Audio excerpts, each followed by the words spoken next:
disparage the Kings, but do you feel that, like, when you guys kind of have that level of effort, intensity, heart in a game? Yeah, we always go out there and have the right intention. Now, when you go out there with that, you give yourself the best chance every night, and I think that's what we got really good at. We all, however many guys go in the game, go out there with the right intention, and do it together. And when the ball's popping around, and of course when it's going in the basket, it feels a little bit better, and you have a little bit more fun. And I think that's what it was last night. But I think it's been no different than the rest of the year. We have fun playing together. We have fun competing, and that's what we try to get done every night, regardless. You don't play the fourth quarter, but you get to witness a fun finish to the game. What's your experience like in that situation as Aaron's finishing off a kind of historic night? Yeah, well, it was special to watch. Like the best part for me was like seeing Aaron's joy in it, like his love for the game and his pure heart in the game, and him just being in the moment. Like the game was well over. Those minutes almost always don't ever matter, but to see him like compete and to see him go after and to see him love every minute, every second, every basket of it was refreshing. And that's what the game's about. That's what helps guys get to the next level and surpass their dreams. It's the love of it, and that I think we saw that in the purest form last night, and that was special. So you mentioned Milwaukee. Any early thoughts on kind of some keys in this matchup based on previous meetings with them? Yeah, obviously their size is dominant, and with any team that we play with size, we have to play fast. We have to play to our strengths. We have to be scrappy. We just have to dictate our will, our game plan from the jump, and if we do so, we'll give ourselves a chance. Shai, just a follow-up on Aaron. You've seen him throughout his entire career, starting as a two-way, Mm-hmm. and being just like an elite system player. Is any of that going through like the back of your mind when you see him have the night that he had, knowing kind of the journey that he had? Yeah, I think I'm past that part. Like I think Wiggs is a really good basketball player, and I've gone past his journey. Now he's just arrived, and this is who he is. But yeah, he works his butt off. Obviously, his path it's not the easiest one to go through. He deserves all that he gets because he works really hard and he's a good guy. You were asked quite a few times about J-Dub being an all-star, Mm-hmm. now an all-star. Just your thoughts on him actually making it a accomplishment. Yeah, it's amazing. That first one's always special to accomplish a goal that you've obviously set out to do for your whole career. I know Dub has watched all-star games back in the day and loves basketball and is super excited to be a part of the weekend. It's just a testament to the person he is, the player he is, and the work he's put into the game. And the sky's the limit for the kid. He'll continue to grow. He'll continue to achieve a lot more. But it's a good, I guess, first check off the list for sure. Following up on that with Dub in the All-Star game, the format, they're sort of like drafting different teams. Mm-hmm. What do you think about the potential, I guess, for you guys matching up, guarding each other, playing against each other? Yeah, that'll be fun. He's not gonna score on me. That I won't let happen. No other promises, but that for sure. If we match up. Shai, you've seen Lou and Wiggins get their whole careers take that typical path. Is there any like common traits about those two guys that you've seen from them to be able to go from a two-way to now being like really good NBA players? Yeah, resilience. At the end of the day, like, just getting lost in the process and enjoying it, loving the game. When you do that, you just look up and you're where you want to be because you're giving it your all, and nothing comes before that. I think with those two guys, they've worked their butt off, never made excuses, and because of that, they've gotten opportunities, and as well as getting opportunities, they've been ready for it because they handled it the right way. And every path looks different, but that's what it comes down to. I was given an opportunity, and I was ready for it and took advantage of it just like they were. Now the opportunities are going to look different, but that's what it comes down to, and I think that's what they did. Aaron said he had a whole new perspective on what you and J-Dub experienced as he got face guarded and trapped in quarters and all that kind of stuff. But this might be over-interpreting, but was there a little bit of something to learn there about the team continuing to be able to find ways to get him the ball when the Kings were obviously like trying to take him out completely, and you guys were still able to manufacture some layups for him? Yeah, for the past couple years, we've seen like every defense. We've seen blitzes, zones, boxing ones, and not only myself seeing it, but the other 4 guys that are on the court with me have seen it and know how to play through it. So it was nothing new. And at the end of the day, we just try to make the right basketball play when they throw stuff at us, and that's what it came down to. And the ball and the energy will find who it's supposed to find, and I think that's what happened. Was it fun seeing him deal with that? Yeah, it was. I'm happy for him.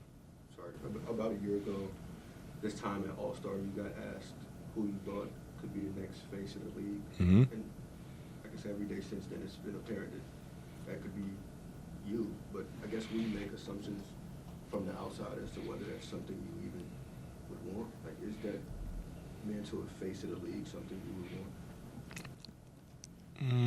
Absolutely.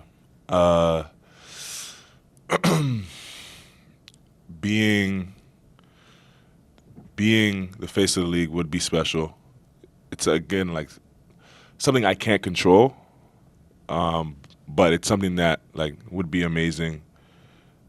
At the end of it, I can just try to be the best basketball player I can be, the best person I could be, the best role model I could be for all the kids growing up trying to play basketball. And if that's where it leads, that's where it leads. But if not, it's not the end of the world for me. But that would be something for sure. It would be special. It would be fun. Now it's completely out of my control, and I don't even know whose control it's in. I guess it's just for the world to embrace and decide naturally. But I guess we'll see, right? We'll find out. When you say it's not the end of the world for you, why is Mhm.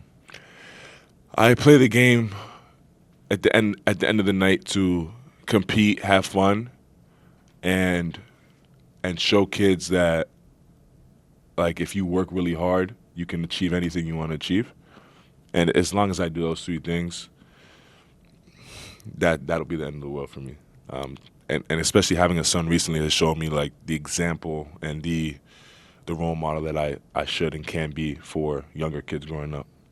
A couple weeks ago, Austin Rivers was talking about your game and mentioned your shoulders being like a sneaky good trait about you. Was that something that you wanted to have? You like compared you to Dwight Howard, your shoulders to Dwight Howard. Is that like something in your mind because you do that shoulder bump? Is that something that you want to work on? And work on? Nah, not at all.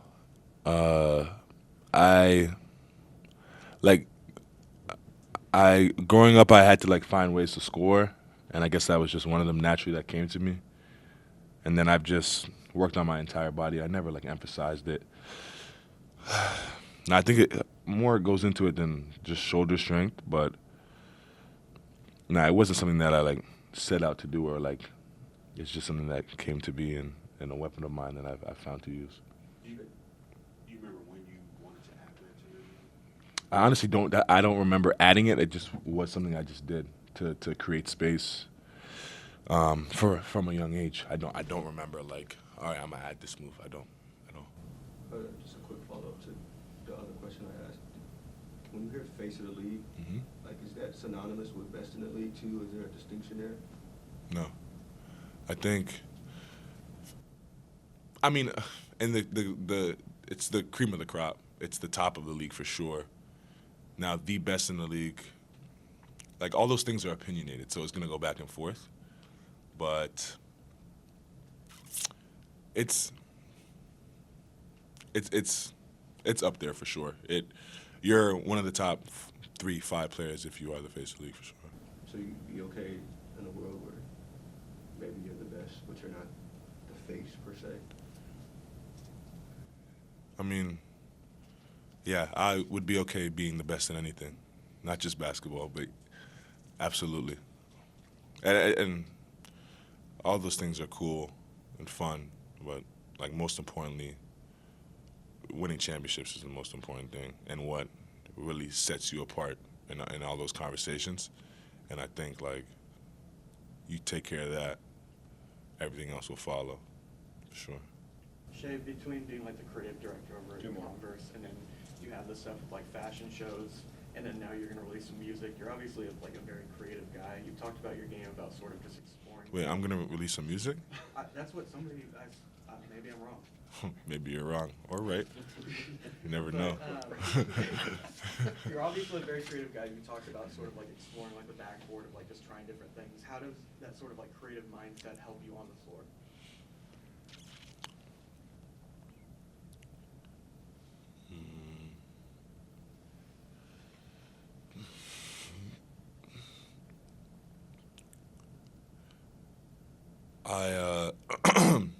On the floor, I like to, I guess, like play to the beat of my own drum. Like I'm out there taking what they give me, going whichever direction they force me, making the next play in front of me, and just like I say flowing a lot, but just like just going with the game.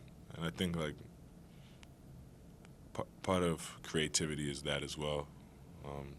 Just letting what may be and seeing what comes of it. And I think that free-mindedness has helped me in the process of becoming the player I am today. Last one. You've been described as a secure player, and Secure? Like Sam likes to say the best players are secure. like players. like self-esteem-wise? Yeah. Okay, You know yep. who you are, Yep. that sort of thing. I guess how did you sort of become that? And I guess along those lines, like maybe what keeps you from overthinking? I wasn't always that. I was insecure, for sure. Part of it is like how I was taught to like work through and address insecurities. Just like, especially in sports, like work at it, like your work ethic. Usually, you work on something so much that you become confident in it, and then the confidence takes over the insecurity. And then also a little bit has been like mentally working on it, talking to therapists, like on and off the court. Like I am pretty secure. And I know who I am on and off the court, but it wasn't always like that. It's something that I've had to work through, and I've come to realize like you never really know what someone's going through and what's going on.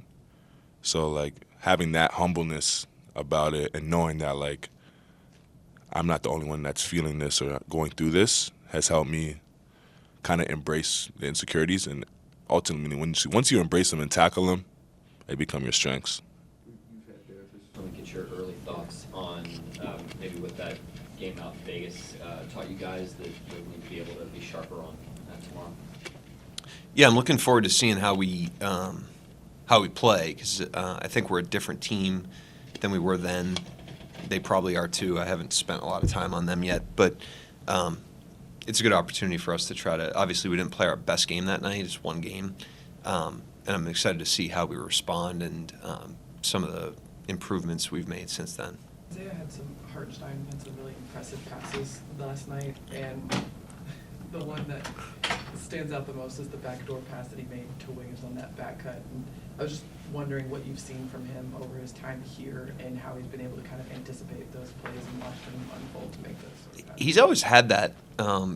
When I say always, since he got here, he's had an instinct to do that.